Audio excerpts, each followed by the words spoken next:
novia fue sacada entre los esclavos, tus siervos y doncellas la prepararon.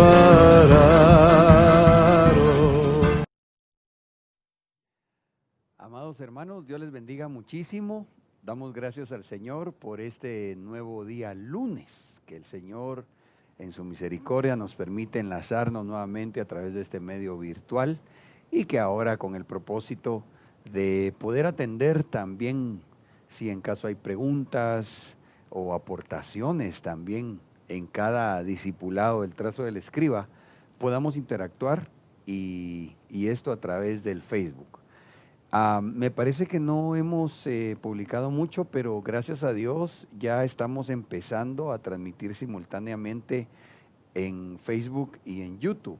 Así que cualquiera de las dos plataformas podemos utilizar para poder estarnos enlazando.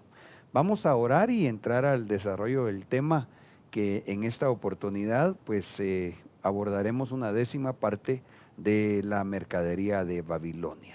Oremos. Señor, muchas gracias por permitirnos en esta noche nuevamente, Señor, en el nombre de Jesús, enlazarnos en el Espíritu, papito lindo, para suplicarte que tú nos ayudes, amado, dándonos revelación, dándonos discernimiento y asimismo, Señor, poder aprender de tu palabra y prepararnos, estar apercibidos para tu pronta venida. Por favor, usa mi vida en el nombre de Jesús, quita todo estorbo de los ambientes y danos tu bendición, Señor, para que todos los recursos tecnológicos funcionen en favor, Dios amado, de que podamos compartir este discipulado. En el nombre de Jesús, gracias, Señor. Amén y amén. Bueno, como siempre quiero recordar algunos versículos que hemos estado analizando y mirábamos allá en Ezequiel 27:2, 27:12 y 27:13,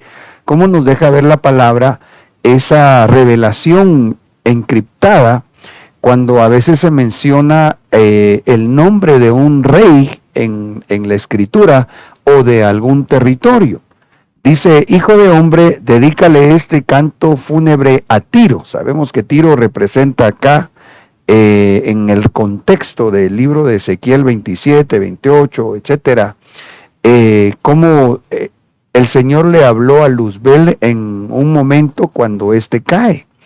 Y mirábamos entonces cómo Tiro representa una potestad espiritual y sus características, pero cuando leemos el versículo 12 de Ezequiel 27 que dice, era tal tu riqueza que Tarsis comerciaba contigo, a cambio de tu mercadería, a cambio de lo que ofrece Luzbel, ¿verdad? Hasta hay un dicho en la sabiduría popular que dice que el que bien sirve a Satanás, mal le paga. Y es que el enemigo va a ofrecer mercaderías. Y aquí menciona, ella te ofrecía plata, hierro, estaño y plomo. Es decir, un intercambio, ¿verdad?, de cosas que se ofrecen en las tinieblas.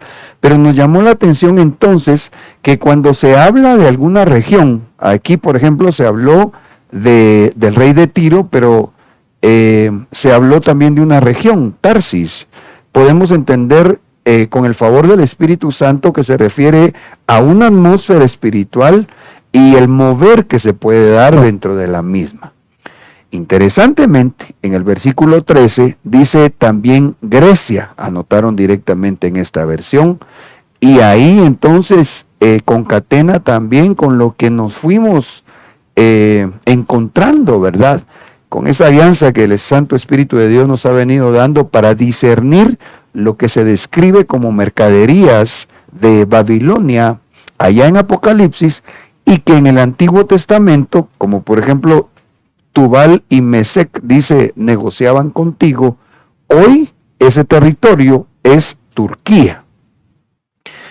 Partiendo o fluyendo en ese orden de ideas, entonces nos vamos al libro de Apocalipsis 18, 4 y 11. Solo estoy recordando de dónde hemos venido, gracias al Señor, escudriñando la palabra en este tema, que ya con esta oportunidad son 10 discipulados. Y oí otra voz procedente del cielo que decía: salid de ella, hablando de Babilonia, salid de ella, pueblo mío, para que no seáis partícipes de sus pecados, ni recibáis parte de sus plagas. Los mercaderes de la tierra lloran y hacen lamentación sobre ella, porque ninguno compra más sus mercaderías. Entonces, hemos subrayado esto. Babilonia ofrece mercaderías, pero Dios le dice a su pueblo: sal de Babilonia, pueblo, para que no participes de sus pecados ni recibas de sus plagas. Bueno, analizando las mercaderías de Babilonia, cuantificamos que se describen 29, de las cuales ya pues estudiándolas y viendo su correspondencia a los países hoy por hoy en el mundo, entonces ya platicamos de las mercaderías, creo, de Europa y también del continente, yo creo que de Oceanía. Y ahorita estamos platicando de lo referente a lo que cada mercadería, viendo quién es el mayor productor a nivel mundial o quién es el mayor comerciante a nivel mundial, nos ha llevado a encontrarnos con cosas impresionantes, como explicamos al principio, viendo que representa moveres de cosas de las tinieblas. En ese orden de ideas hemos platicado ya con respecto a Asia, de Rusia, de Myanmar, de India, de Uzbekistán. Impresionante que países que por lo menos yo y probablemente muchos de ustedes también ni siquiera conocíamos esos nombres, pero cuando vamos a ver lo que ahí hacen, hermano, nos hemos quedado con la boca abierta de ver cómo tienen, hablando en lo espiritual, hacen cosas tan terribles como lo muy conocido ya en el mundo, el aborto por muchos ya legalizado, la zoofilia, incluso, bueno, mejor no voy a hacer comentarios de eso porque ya lo estudiamos y necesito avanzar. El asunto es que en esta forma hemos ido estudiando estos países asiáticos, vuelvo a la carga, que fue a lo que nos llevó la investigación de las 29 mercaderías de Babilonia. Platicamos de Líbano, platicamos de Pakistán, de Omán, y ya creo, no sé si en una o dos sesiones hemos hablado algo referente a Turquía. Hoy, dado la importancia que cobra Turquía en el último tiempo, vamos a terminar de analizar algunas pequeñas cosas muy importantes, pero que incluso nos dan como el puntapié para entrar a estudiar el siguiente país que impresionantemente, de las 29 mercaderías de Babilonia, maneja, produce, comercializa casi en los de esos 29 en los primeros lugares, y este es China. Pero antes de hablar de China, entonces yo quisiera recordarle cómo también mirábamos a Turquía. Y Turquía, según la investigación que hacíamos en el inicio del tema, nos arrojó que la flor de harina, su mayor productor es Turquía. A la luz de la palabra, la harina sabemos que muchas veces es figura de doctrina.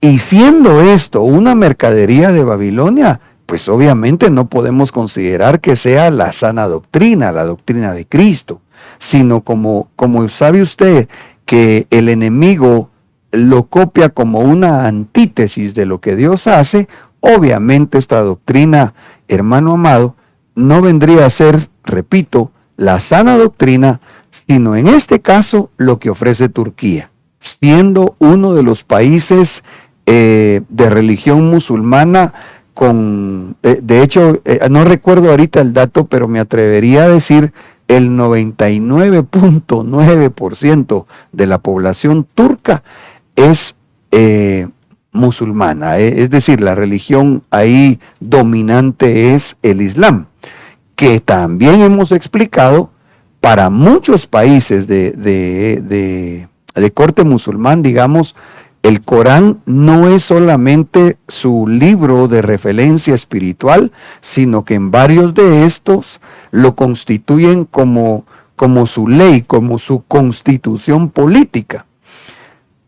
A tal punto que hubo un llamado Imperio Otomano y que sabemos hoy por hoy se le está llamando por los analistas políticos o periodistas o incluso sociólogos un movimiento del neo-otomanismo de Turquía, pero que en la antigüedad le decía fue el epicentro del Imperio Otomano y que el ideal de ellos, hoy promovido por Erdogan, es el establecimiento de un Estado islámico, donde a la luz del Corán, el que no se hace al Islam es considerado un infiel y según el liderazgo del que esté como, se me olvida el nombre, califa creo que le llaman, como quien dice, al máximo líder del Islam o del Estado Islámico, si es extremo, puede incluso esto determinar el que se asesine al que no se haga al Islam. Y esto está profetizado en el libro de Apocalipsis, porque hoy de hecho lo estamos viendo, y literalmente dice Apocalipsis que muchos cristianos vendrían a ser decapitados en el último tiempo. Y cuando vamos a ver la forma como ejecutan los practicantes del Islam, es decapitando a los que ellos les llaman infieles por no aceptar su religión. Ahora, platicamos del Imperio Otomano, recordamos cómo, viendo el mapa, y este mapa me gustó mucho, porque entonces ahí nosotros podemos considerar la extensión que ocupó el Imperio Otomano. Y viendo hoy por hoy los límites geopolíticos en este mapamundi, digamos, o en esta parte del mundo, nos encontramos como el Imperio Otomano ocupó una parte de Europa. Vimos la península donde está Grecia, ¿verdad? Grecia, vimos cómo ocupó lo que se le llama Asia Menor o el Oriente Próximo, que vendría a ser la península de Anatolia, hoy Turquía. Vimos cómo se extendió hacia acá, a lo que fue en su momento Mesopotamia, y también esta parte de Arabia Saudita, y vimos cómo se extendió a todo lo que es África. Toda esta región, desde la antigüedad, ha tenido mucha relevancia en el mundo por la riqueza de los recursos que ahí se encuentran hablando naturalmente y por las rutas que especialmente desde Asia tenían, incluso una muy, muy conocida en la historia, la llamada Ruta de la Seda, que por eso hay tanta pugna hoy por hoy, por la importancia que tiene de salida al mar Mediterráneo y de aquí al resto del mundo. Ahora, por otro lado, también platicamos de lo que hoy, y no me voy a detener mucho ahí, puesto que lo que conversamos ya en el discipulado anterior, cómo Europa están realmente preocupados, viéndolo como un problema político, diagonal social, en varios países de Europa, dado que, por un lado, la conquista, digamos, religiosa, muchos volviéndose, digamos, feligreses, ¿verdad?, del Islam, y por otro lado también esa migración de tantos países del África hacia Europa por varias razones, especialmente quizás algunas por la necesidad de trabajo, etcétera. Sin embargo, ellos llevando en gran manera su religión musulmana y conquistando no solo como raza el continente blanco, sino además, y eso es lo más delicado, conquistando también con su religión islámica. Le leo para recordar solamente este comentario que aparece en Wikipedia. La presencia del Islam en Europa es uno de los principales asuntos políticos en prácticamente todos los países de la Unión Europea, especialmente a partir de 2015, año que comenzó la crisis migratoria europea. Entonces explicamos cómo prácticamente Europa se está volviendo musulmana a pasos agigantados, hermano, y que cuando vemos la demografía en el mundo, recuerda usted que platicábamos cómo, si estoy bien ubicado, en esta parte de los continentes, que aquí no se mira mucho África y un poquitito Asia, en esta parte del mundo es donde se concentra la mayor cantidad de personas y que incluso viene como a ser otra parte en el rompecabezas escatológico, si podemos decirlo así, puesto que se tiene que morir, según el libro de Apocalipsis, la tercera parte de la humanidad por los conflictos que se van a dar, especialmente en este sector del mundo.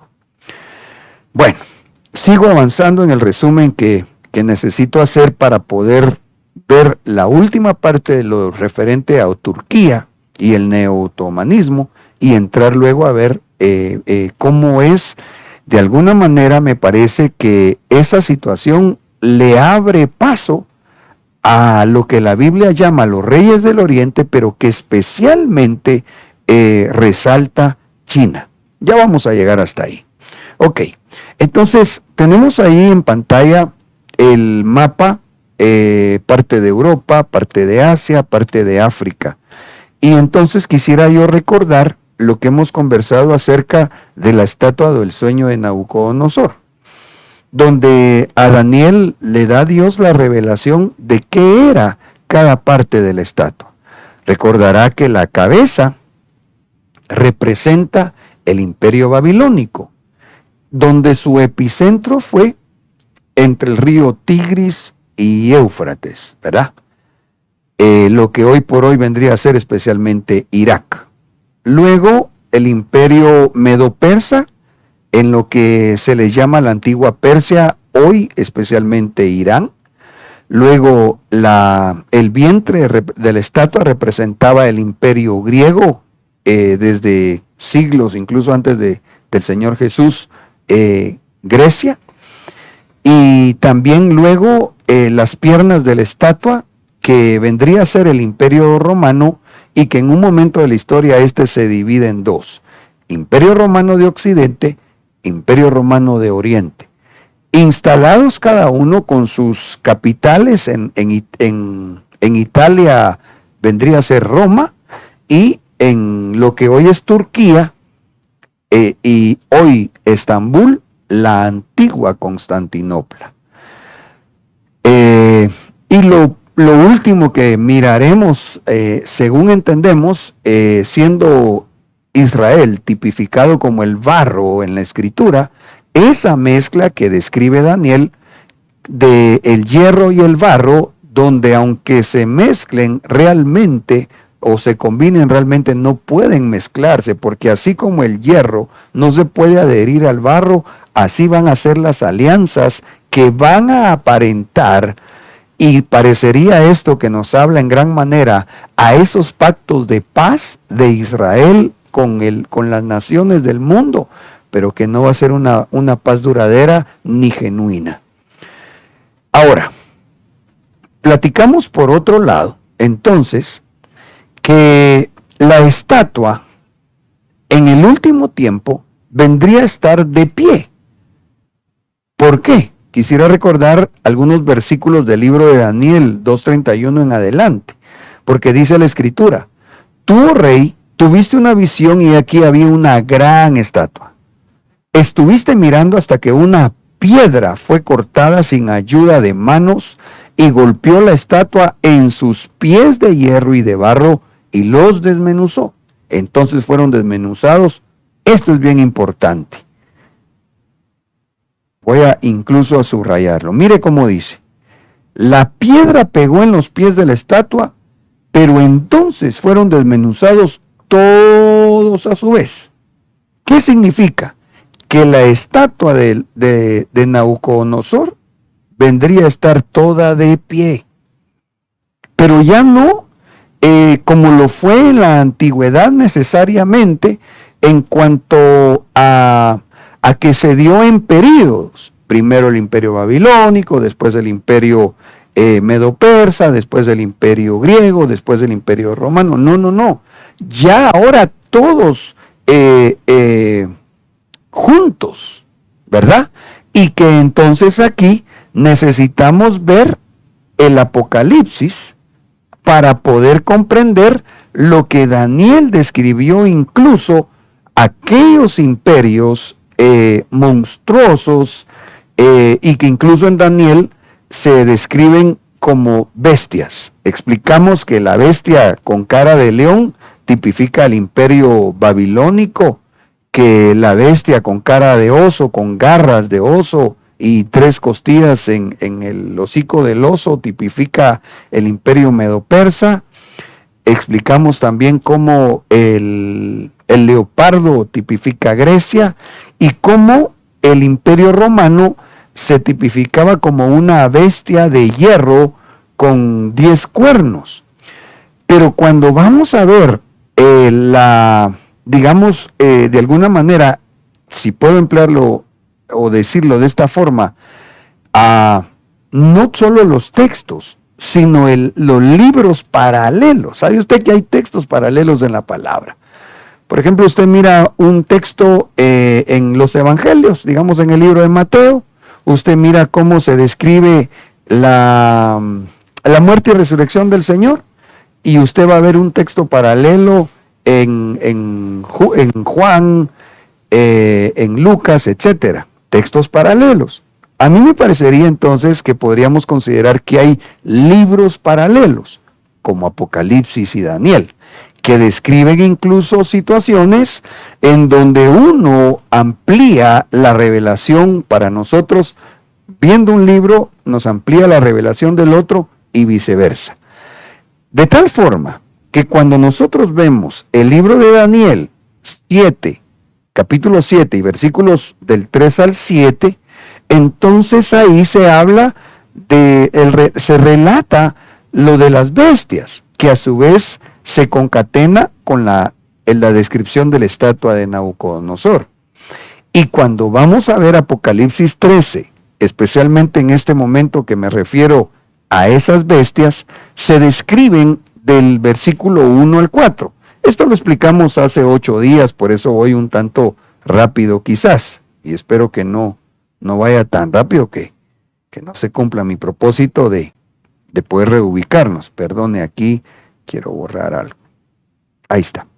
Entonces le decía que viendo los libros paralelos en Apocalipsis 13 del 1 al 4, se habla entonces de aquellas bestias, pero interesantemente, y aquí es bien importante ponerle mucho ojo, las primeras 3 bestias, el león, el oso y el leopardo, ahora en Apocalipsis se describen como una sola.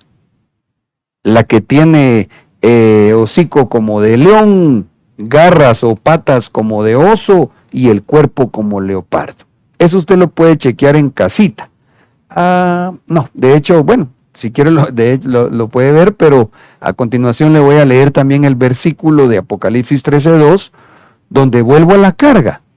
Aquellas 3 bestias que en algún momento se fueron manifestando a lo largo de siglos en la historia de la humanidad, ahora esas 3 bestias, según Apocalipsis, se van a fusionar, digamos, ¿verdad? Lo que representan aquellos imperios, pero especialmente lo que representan en lo espiritual, las potestades de las tinieblas que gobernaban aquellos imperios, ahora en el tiempo final, manifiestas en una sola bestia. Ok, base bíblica, Apocalipsis 13:2. La bestia que vi era semejante a un leopardo. Fíjese pues, imperio griego. Sus pies eran como los de un oso, imperio medo-persa, y su boca como la boca de un león, imperio babilónico, pero ya no separados, juntos. Por eso es que la estatua la vio Daniel. La revelación es que la estatua iba a estar de pie, y la piedra que es Cristo le va a pegar y los va a destruir a todos. Pero en el final, todos fusionados van a estar, hermano, cabalgando o prácticamente nuevamente influyendo a nivel mundial. Ahora, aquí hay otra cosa bien importante que hay que recordar. Y el dragón le dio su poder, su trono y gran autoridad a la primera bestia, que ya explicamos también, es el anticristo. Esto recordará usted que analizamos y viene a ser en el sonar de la sexta trompeta, que vendría a ser, si no estoy mal, a principios de la semana 70 de Daniel, es decir, a principios de la tribulación. Pero, ojo con esto, porque entonces el dragón es el que le da su poder a la primera bestia, su trono y gran autoridad. Explicamos asimismo que el dragón lo describe la Biblia ubicado en la península de Anatolia. Pero recuérdese que estamos hablando en este momento como esas potestades espirituales, y que en el caso del dragón viene a ser como la plataforma donde se va a erguir una de las bestias, ¿verdad? Que vendría a ser el anticristo. Espero, hermano, ir bien. No sé cómo van los hermanos ahí. Bueno, no hay preguntas. Ok. Y si no, tú me ayudas, ¿verdad, hermana Génesis, por favor? Dice Apocalipsis 22. Prendió al dragón, la serpiente antigua, que es el diablo y Satanás. ¿Quién es el dragón? El diablo y Satanás. Y lo ató por 1000 años. Ok, esto es solo para ver quién es el dragón. Pero en Apocalipsis 12 y 13 dice: y escribe el ángel de la iglesia en Pérgamo, el que tiene la espada aguda de 2 filos, dice esto. O sea, Cristo, ¿verdad? Yo sé dónde moras, donde está el trono de Satanás, el poder, donde se sienta el reino de las tinieblas. Cuando vamos a ver la ubicación geográfica de dónde estuvo la iglesia de Pérgamo y las otras 6 iglesias, nos encontramos que está en lo que hoy es Turquía. Es impresionante. Ahí usted tiene en el mapa el primero que tenemos ahí como de color cafecito doradón. Usted mira que está Éfeso, Laodicea, Filadelfia, Sardis, Esmirna, Teatira y Pérgamo. Las 7 iglesias que dice el apóstol Pablo, todos me abandonaron. Imagínense qué terrible. Pero interesantemente, donde está Pérgamo, puntualmente dice, ahí está el trono de Satanás. Y cuando vamos a ver entonces el mapa, a la derecha de su pantalla, nos encontramos que hoy por hoy todo esto es Turquía. Y eso es lo interesante y quizás hasta cierto punto preocupante, porque entonces resulta que está resurgiendo aquel imperio otomano, hoy llamado neotomanismo, que literalmente su base doctrinal es el Corán. Y el Corán prácticamente es el libro del anticristo, ¿Por qué? Porque ellos son así abiertamente declarados anticristianos. Ahí se lo puse yo en el mapa donde estaba Pérgamo, hoy Turquía. Ahora, aquí yo quiero por favor que me haga la campaña de nuevamente ver el mapa y ver la estatua que ya explicamos en el último tiempo vendría a estar toda de pie. Muy bien. Y explicamos lo de las bestias, y explicamos, bueno, aquí hay otro detalle, porque entonces, estas 3 bestias prácticamente se consolidan en la bestia, descrita como con boca de león, con patas, garras de oso y como con cuerpo de leopardo, que prácticamente viene a ser esta pierna de la estatua, que tipifica prácticamente el anticristo. Pero entonces, ¿dónde queda la otra bestia? La que en Daniel se describe como dientes de hierro, con 10 cuernos, si no estoy mal, de hierro. Esta prácticamente vendría a ser la otra pierna de la estatua, pero que en Apocalipsis se describe como una que tiene 2 cuernos de cordero, pero que habla como dragón. O sea, esto yo me estoy adelantando un tanto, el falso profeta. Apariencia de cordero, pero que realmente lo que habla es lo que habla el dragón. Ok, esto ya lo explicamos allá en Apocalipsis y aquí yo voy a borrar mis notitas para que tal vez los gráficos, hermano, yo quisiera que con el favor de Dios nos ayuden como a entender el panorama escatológico final, de tal forma que la primera bestia es el falso, es el anticristo, perdón, y a quien le da el poder, el dragón. Se recuerda que así decía Apocalipsis, ¿verdad? Y Apocalipsis 13:11 dice, y vi otra bestia que subía de la tierra. Es interesante aquí, es interesante notar que la primera bestia sube del mar y la otra bestia sube de la tierra. Ahí seguramente el Señor, hermano, que nos conceda revelación, ¿qué representa que el anticristo sube del mar y que el falso profeta sube de la tierra? Primero Dios, papito, nos lo revele. Tenía 2 cuernos semejantes a los de un cordero y hablaba como un dragón. Ejerce toda la autoridad de la primera bestia en su presencia y hace que la tierra y los que moran en ella adoren a la primera bestia cuya herida mortal fue sanada. Ahora, entonces aquí apareció el falso profeta, ¿verdad?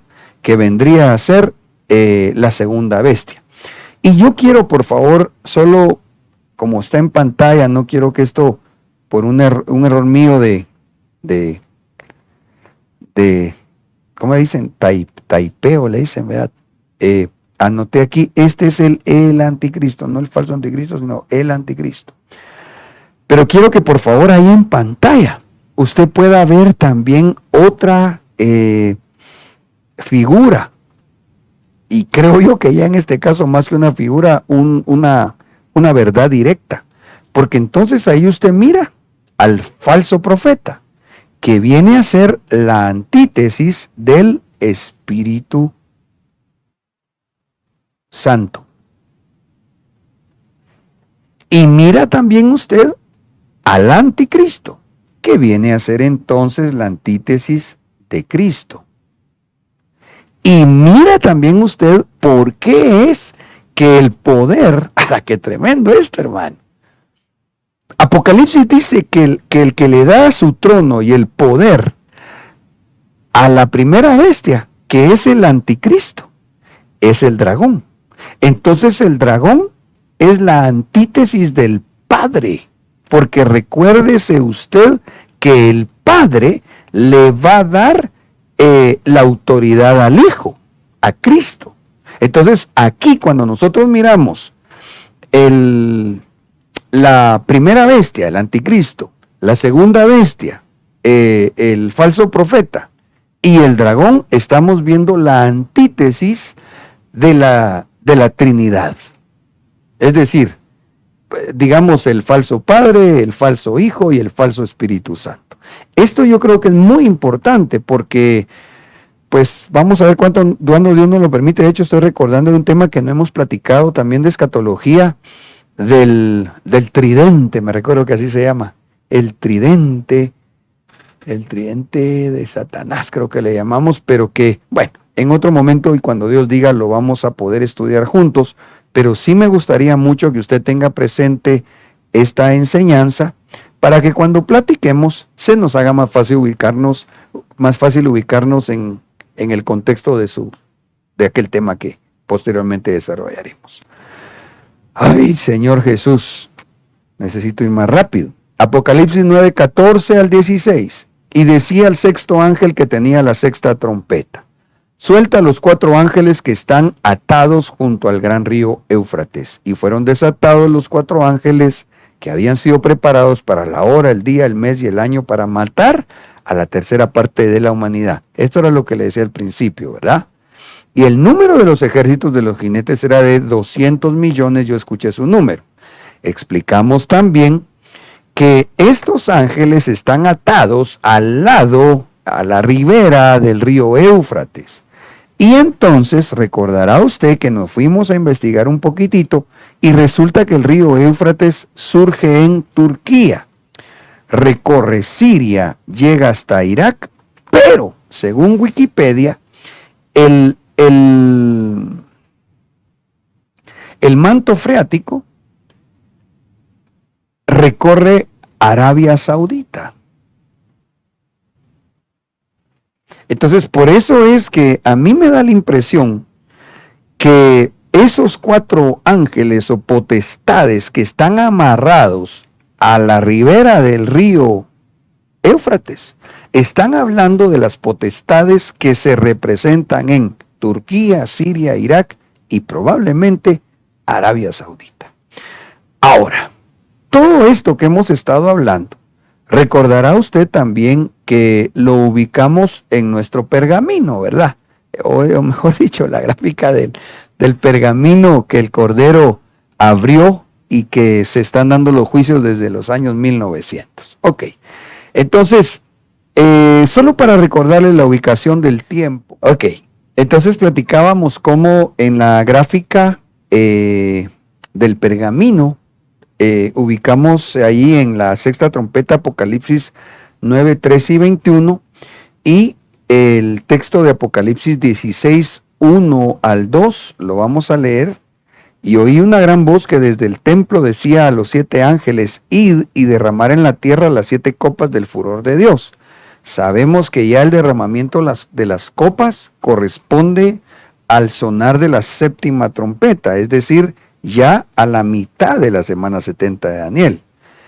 El sexto ángel derramó su copa sobre el gran río Éufrates y sus aguas se secaron para que fuera preparado el camino para los reyes del oriente. Esto es bien importante, porque entonces aquí ya vimos de los reyes del oriente, cómo se están ahorita de alguna manera preparando, ¿verdad? En el neo-otomanismo. Turquía, tiene que haber una hegemonía ahí entre los cercanos, Siria, quizás de alguna manera Irak y otros países, ¿verdad? Más hacia alrededor, digamos, de ese cercano y Medio Oriente.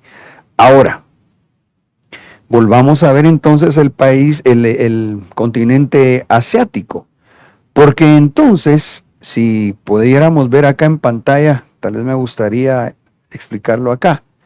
Entonces nos encontramos que, para que usted se ubique junto conmigo, recuerde que aquí está Israel, mire, este chiquitín que está por aquí está Israel, aquí está la península de Anatolia, hoy Turquía, y entonces todo lo que está pasando acá en el neo-otomanismo le está preparando la llegada a lo que tiene que pasar a partir de la mitad de la semana 70 de Daniel, lo que leímos, que entonces van a secar el río Éufrates para que vengan los reyes del oriente.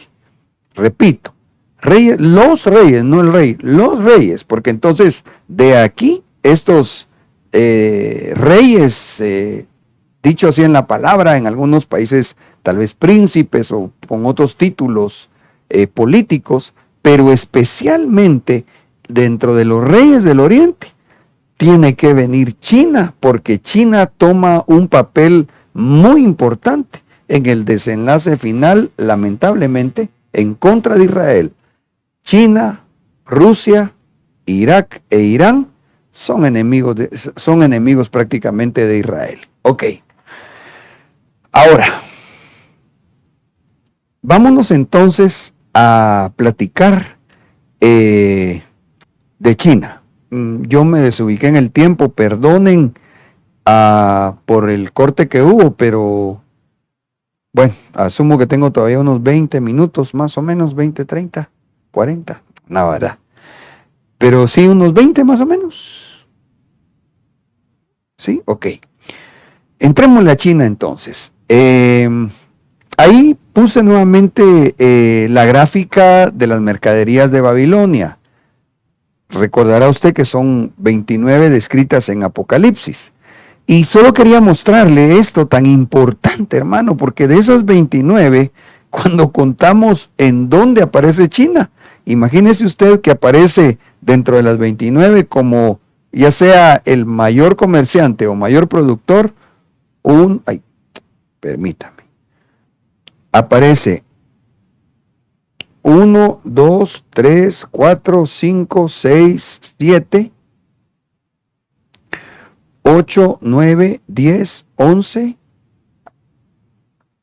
12 y 13. Miren qué impresionante. Esto para mí no es casualidad. ¿Cómo es que China, allá en las mercaderías de Babilonia, aparece 13 veces? 13 es número de rebelión. Y cuando vamos a ver entonces la República Popular de China, esto es información secular, ¿verdad? Es un país soberano situado en Asia Oriental, es el país más poblado del mundo, con más de 1.400 millones de habitantes. Hermano, quiere decir que China tiene casi 5 veces la población de Estados Unidos. Y la primera potencia económica mundial según el Producto Interno Bruto. O sea, China ya es hoy por hoy, según algunos analistas, la primera potencia económica a nivel mundial. O sea, el poder económico de China que se manifiesta o se traslada también a un poder bélico impresionante. Ya va a ver usted las noticias que se han dado y solo casi en este 2020. Es importante resaltar que China, la República Popular de China, es un estado unipartidista gobernado por el Partido Comunista, que tiene su sede prácticamente en Pekín, que es su capital. Ahora, vea por favor algunas de estas noticias. Por ejemplo, los cristianos son obligados a elegir entre su fe o su supervivencia, así como usted lo oye. En gran manera en China, el que es cristiano, como mínimo, le ofrecen cárcel. Y generalmente son asesinados. La persecución al cristiano en China es terrible. En la mayoría de casos, así terminan. A pesar de que la economía de China se ha visto gravemente afectada por el coronavirus y de que una gran cantidad de residentes sufren dificultades financieras, el Partido Comunista Chino amenaza con quitarle los últimos medios de supervivencia a los creyentes de edad avanzada, siendo los mismos subsidios emitidos por el gobierno. Para poder conservarlos deben dejar de creer en Dios. O sea, allá los ancianitos que viven de su jubilación, pero por ser cristianos, ahorita el gobierno chino les dice, o renuncian a su fe, o les quitamos su pensión, así se llamaría, pensión retiro, digamos, su jubilación. Los funcionarios afirmaron que se supone que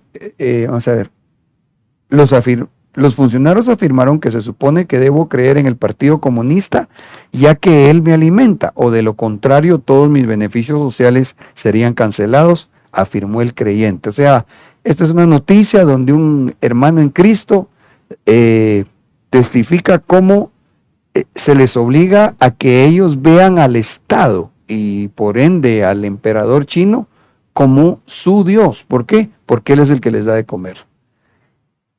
Iglesias quemadas es la persecución del régimen chino. En China, dice, se está intensificando su política de mano dura contra las congregaciones cristianas en Beijing y varias provincias del país. Una persecución que no se detuvo aún frente a la crisis del coronavirus. Me parece que en algún momento a lo largo de estos meses de pandemia, recordará que incluso vimos algunas fotos de cómo literalmente en medio de la pandemia demolían algunas iglesias cristianas y en algunos casos, si no mal recuerdo, hasta con gente adentro. Es una cosa terrible lo que pasa en China. Esta otra noticia dice: China, la nueva potencia económica y política del mundo. China es la nueva potencia económica del mundo. Ningún país creció tanto y en tan poco tiempo. Tal es la dimensión del cambio de China, que a su vez modifica el orden mundial en lo económico y político. Hoy, oiga este dato, de las 10 firmas más grandes del mundo, 5 son chinas y tan solo 3 de Estados Unidos. El coloso de 1.370 millones de habitantes gobernado por el Partido Comunista confirma su ambición del protagonismo global. Desde un socialismo con características propias, va marcando el ritmo de la economía en todo el mundo. Hermano, es impresionante cómo incluso usted puede observar que los aliados dentro de las superpotencias mundiales, en el caso del corte izquierdista, son China, Rusia, Irán, y que ponen a temblar al mundo. Y es que está profetizado que dentro de los reyes del Oriente se tiene que levantar este país asiático, que el río Éufrates, dice Apocalipsis, que se va a secar. Y eso muy probablemente no sea por un fenómeno, digamos, natural, aunque sabemos que por sobre todo es el poder de Dios que va a hacer que se cumpla su palabra, sino me parece a mí que especialmente va a ser, porque recordará usted que estudiamos que es en Turquía donde se origina el río Éufrates, y ellos tienen muchísimas represas que si ellos deciden captar toda el agua del Éufrates, se seca el resto del recorrido del río. Entonces, lo que nos está dejando ver la palabra, bueno, lo que nos dejó ver ya la palabra, es que esa profecía donde los reyes del Oriente van a llegar hasta Israel, ya se está cumpliendo. Por un lado, por lo que está pasando en Turquía, el neo-otomanismo, y por otro lado, por el papel preponderante que China está alcanzando hoy por hoy. Pero hermano, lo que también es impresionante es que es un gobierno totalitario. O sea, ahí las garantías de esa gente, hermano, no tienen realmente garantías civiles, sino que están a merced y antojo del dictador que ellos tienen. El Partido Comunista Chino gobierna a China desde 1949. Aquí hay un dato bien importante.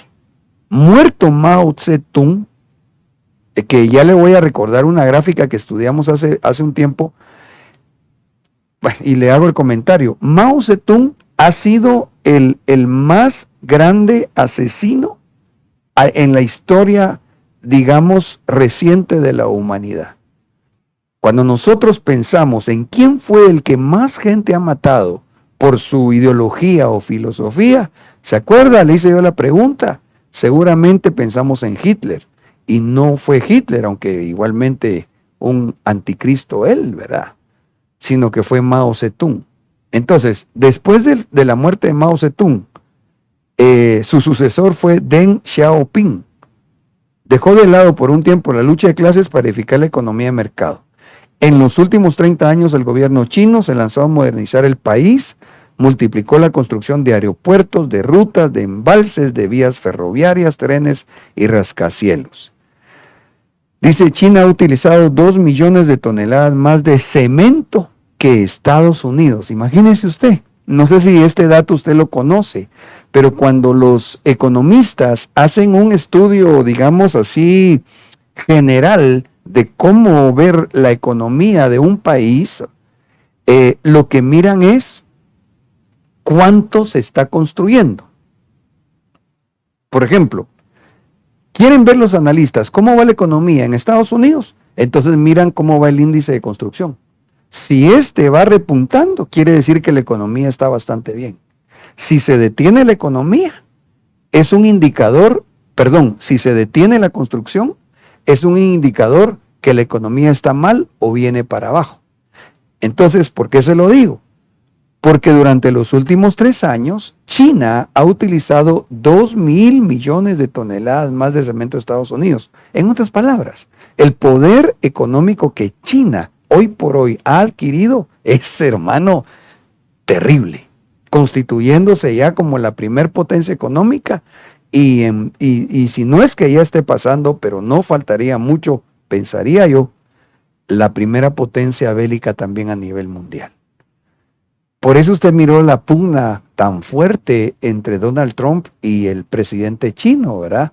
Y de hecho, pues a decir del presidente de Estados Unidos, yo creo que eso es así también.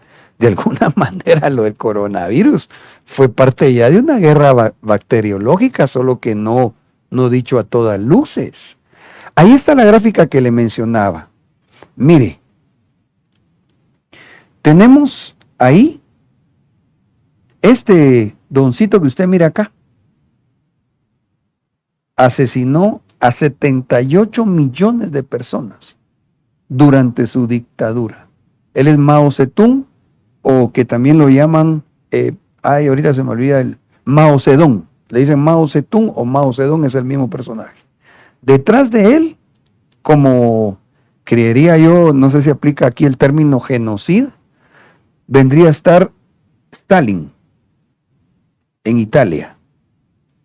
No, perdón, en Rusia. Gracias, hermano Edgar. Joseph Stalin, él asesinó a más de 23 millones de personas. Y en tercer lugar, aparece Hitler, que asesinó a 17 millones de personas. O sea, este chinito veloz de Mao Zedong mató 5 por 10, 50, 7 por 5, 35, casi 5 veces lo que Hitler mató. Y ese régimen totalitario de China es el que ahorita, hermanos, si quiere incluso voy a avanzar en cuanto a leer estas noticias. Por ejemplo, esta del 23 de julio de 2020 nos deja asombrados. Estados Unidos dice, eleva el enfrentamiento con China. El mundo libre debe triunfar sobre esta nueva tiranía. O sea, ellos están en pugna porque, ay, Señor Jesús, la profecía de Apocalipsis, ¿verdad? Vendría a haber un imperio de corta duración. Yo creo que ese es el imperio yanqui, como se lo he expuesto en algún momento. Y ahorita se mira que ya ellos están casi dando patadas de ahogado frente al monstruo asiático. Y que no está solo, que tiene sus alianzas con Rusia, con Irán. Y en Latinoamérica, no sé si recuerdo bien, creo que hay un grupo donde está, creo que también Brasil. El secretario de Estado de Estados Unidos, Mike Pompeo, transmitió a los norteamericanos y al mundo este jueves los términos actuales de un enfrentamiento retórico con China. Solo leo esto. Pompeo habló de China como amenaza existencial para la economía, la libertad y la democracia en el mundo. Hermano, esta es una noticia de julio de este año.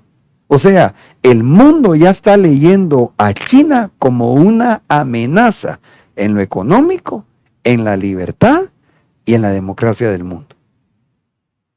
¿Cuán comunista es realmente China hoy? Esta es otra noticia del 1 de octubre del 2019. 70 años después de que Mao llegara al poder, el país sigue siendo gobernado por una única fuerza, el Partido Comunista Chino, ¿verdad? Que opera de forma centralizada y tiene dirigentes en cada ciudad y región del país. Según el organismo de derechos humanos, el gobierno chino mantiene un estricto control sobre Internet, los medios masivos y la academia. También persigue a comunidades religiosas y detiene de forma arbitraria a los defensores de los derechos humanos. Mire, en China, ahí sí valió la ONU, hermano. Ahí sí, que tu oficina de los derechos, nada.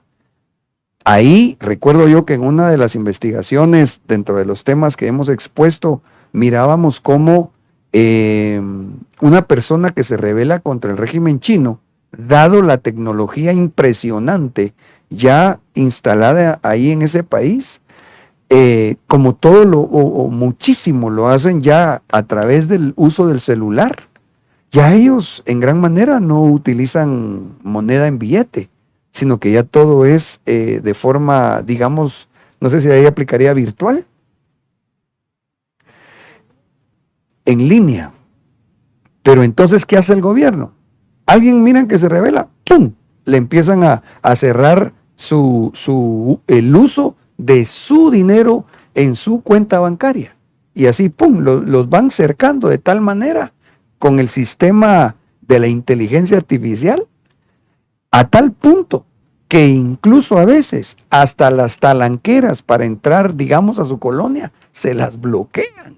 Hermano, es impresionante ese régimen totalitario chino. Es impresionante. La amenaza global de China para los derechos humanos. Dice, ningún otro gobierno mantiene detenidos a 1 millón de miembros de una minoría étnica para impartirles un adoctrinamiento forzado y al mismo tiempo ataca a cualquiera que se atreva a cuestionar su represión. Reprendo, renuncio y me curo con la sangre de Cristo, hermano, porque estos son tremendos. Imagínese usted detener 1 millón de personas para darles forzadamente el adoctrinamiento que ellos quieran que la gente tenga. No voy a leer todas las noticias por causa del tiempo. Voy a leer, de hecho, mejor la siguiente. Esta fue del 5 de junio del 2019. La amenaza global de China para los derechos humanos.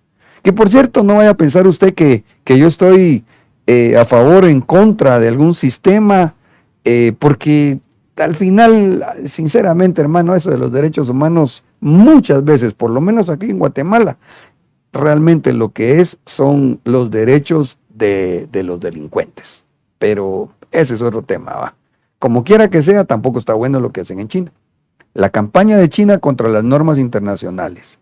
Para evitar reacciones internacionales por el cercenamiento de derechos humanos en el país, el gobierno chino está intentando debilitar a las instituciones internacionales creadas para proteger tales derechos. Durante mucho tiempo, las autoridades chinas opusieron resistencia a la preocupación internacional por los derechos humanos, por considerarla violatoria de su soberanía. Pero, en comparación con la situación actual, estas reacciones fueron modestas. O sea, si antes China, ante la ONU, se oponía a eso de la digamos, generalización de las leyes que promueve ONU, de derechos humanos, que envían a los países del mundo y presionan para que los acepten y se atropelle la soberanía. Y China especialmente se oponía a eso, argumentando precisamente el no violar su soberanía. Hoy eso fue poquito. Ahora China directamente intimida a otros gobiernos e insiste en que elogien a su país en foros internacionales y en que se unan a China en los ataques contra el sistema internacional de derechos humanos. Hermano, esto es impresionante. ¿Sabe por qué? Porque esto es lo que está pasando de unos años acá. Pero lo más ridículo dentro de todo esto, me voy a saltar esta noticia. Quiero llegar, a ver, me voy a avanzar ahí. Padre Santo. Bueno, mejor se la voy a mencionar porque el tiempo así me avanza. Lo más ridículo es que en este año 2020, ni sabe usted quién es uno de los, ¿cómo fue que me dijiste de la noticia de China y los representantes de la ONU, uno de esos de que está China, Cuba y no sé quién más? Imagínese usted, siendo China un país antipromotor de los derechos humanos de la ONU, hoy en la ONU es uno de los miembros del Consejo de Derechos Humanos de la ONU. Ridículo. Entonces, ¿qué vemos ahí? El dragón. Ay, porque es que creo, no sé si vamos a poder llegar ahí, pero hermano, es que lo que pasa es que por eso explicamos cómo príncipe de Tiro, tipificando a Satanás, Tiro, una región geográfica, revelándonos el Señor a qué potestad representa. Pero ahora yo veo un país donde incluso su símbolo, hermano, si hasta los restaurantes usted mira el dragón chino, que los totalmente identifica. Yo me recuerdo, no sé si fue para las Olimpiadas, porque Mundial no me acuerdo si ya fue ahí de fútbol, pero creo que fue para las Olimpiadas. Yo tengo en mente cómo su espectáculo inaugural sacaban a sus dragones y esos desfiles que hacen, que lo representa. Claro que no nos vamos a fundamentar en eso para poder entender lo que la Biblia nos muestra. Pero realmente China viene a mostrarnos esa atmósfera espiritual de las tinieblas que está mancomunada con el resto. ¿Se recuerda usted que vimos incluso el mapa mundial de cuántos países, impresionantemente en su mayoría, son ya de un corte filosófico o político comunista? Entonces ahorita se están amarrando claramente o debajo de la mesa con China, porque además están comprando voluntades en muchos países. Quiero leer esta noticia porque me gustaría que veamos también un video acerca del conflicto que está pasando en el mar de China meridional. Mientras múltiples gobiernos alrededor del mundo siguen batallando contra el drama sanitario de la COVID-19 y tratando de descifrar cómo será nuestra nueva normalidad, China informa de sus avances en los disputados mares de Asia-Pacífico. Hermano, mire, se lo voy a poner así. China fue donde se supone que brotó el coronavirus espontáneamente. Vaya. En Wuhan se da el problema, después la alegada de que no avisaron a tiempo a la OMS y todo lo que usted conoce. Se propaga en el mundo y todo el mundo bien preocupado por el coronavirus, que quieren encontrar la vacuna y todo lo que estamos viviendo y afrontando. Mientras tanto, China, expandiendo su poder político y territorial, no solo en lugares aledaños, sino la pugna por este mar llamado el Mar Meridional Chino. A mediados de este mes, que esta noticia fue de abril, los medios chinos publicaron una gran medida tomada por el gobierno, la creación de nuevos distritos como parte de la ciudad de Changsha, en la sureña isla de Hainan. Pekín reclama como propio casi la totalidad del mar de China meridional y bajo el mando de Xi ha construido en la zona desde ciudades a pistas aéreas o instalaciones turísticas y de uso militar. Hay un conflicto en ese mar meridional chino y ahí es donde, no sé si usted vio algunas noticias hace como un mes, Estados Unidos mandando sus destructores y sus buques de guerra con el supuesto de defender la soberanía del paso por las aguas. Pero que realmente cuando usted va a ver qué hay en esas aguas, hermano, se entiende que es un lugar con muchos yacimientos de petróleo y con mucho gas. O sea, es una riqueza que ni modo, ¿va? Se la quieren pelear. Y al estar China con tanto desarrollo económico, les ha venido a representar también un gran desarrollo bélico. Miremos un video en pantalla acerca de este tema para que dura como 2 minutos, podamos entender mejor de qué estamos platicando.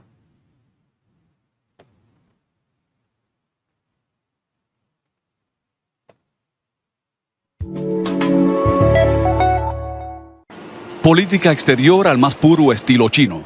Sobre el suelo del Mar del Sur de China, Pekín coloca su propia bandera.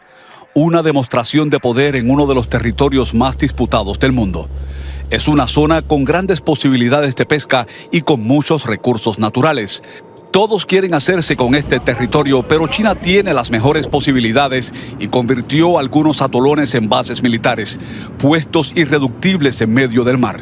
Este tipo de amenazas aumentan aún más la tensión en el diálogo de Shangri-La. Todos sabemos que en este conflicto no hay una solución militar. Estamos en una encrucijada. Tenemos que sentarnos a negociar y encontrar una solución pacífica y definitiva.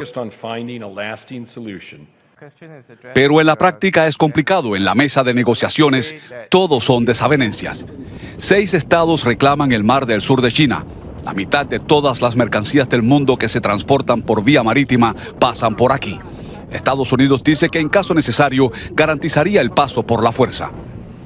Pero esto impresiona poco a China. Hay otros países vecinos que también pugnan por conseguir el poder en el mar. Así que habría que pedir moderación, no solo al gigante asiático. La respuesta de Pekín a Estados Unidos: su crítica no tiene base y no es constructiva. Un callejón sin salida. Al menos se redujo la tensión en otro de los frentes abiertos entre China y Japón. Ambos países se pelean por unas islas del Pacífico. Ahora quieren instaurar un tipo de teléfono rojo para evitar una escalada militar en caso de crisis.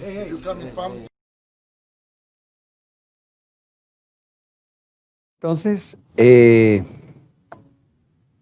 nos encontramos y aquí la noticia, ¿verdad?, de la disputa en el mar de China meridional.